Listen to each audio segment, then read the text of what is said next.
Hello everyone! So for today's video, kung maaalala niyo guys, meron akong pinost sa Facebook kung saan nakasaad doon yung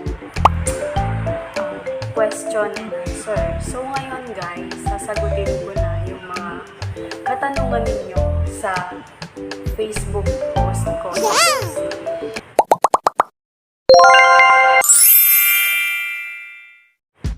So, yung first question guys is galing kay John Mark Santiago from Isabela.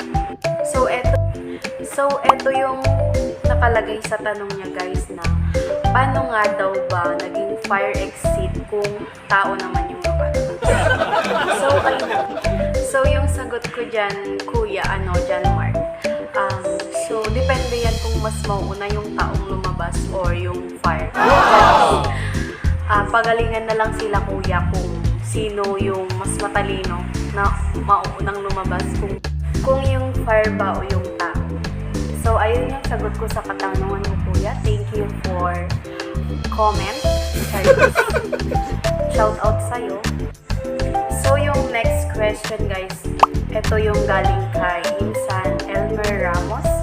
So ang sabi niya guys, sure ka na ba sa kanya? Ayun, palablab-lab na naman niya.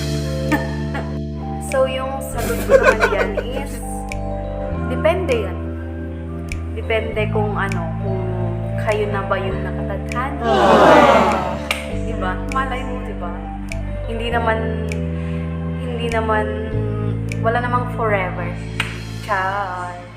Pero depende pa rin yun kung gustuhin nyo na maging forever kayo or kung gustuhin man namin maging forever kami or syempre hindi naman natin masasabi kung syempre di ba kung mag-aaway kayo tapos bigla kayong maghihiwalay pero depende pa rin talaga yun sa pag-aalaga nyo sa relationship nyong dalawa. So yun lang. So yung next question guys, ito yung galing kay Ate Grace Rami. Sabi niya na ano daw mas masarap, may jowa or wala? Depende yun ate, kung meron kang jowa pero masakit naman sa ulo, for me, mas masarap na yung maging single. Pero kung may jowa ka naman tapos syempre tinutulungan ka sa lahat tapos ginagawa ka niyang prinsesa, syempre mas okay din naman na may jowa ka para meron kang kasama sa lahat ng bagay. Tinutulungan ka sa lahat ng mga bagay na kailangan yung pagtuunan ng pansin, gano'n. So, yun lang.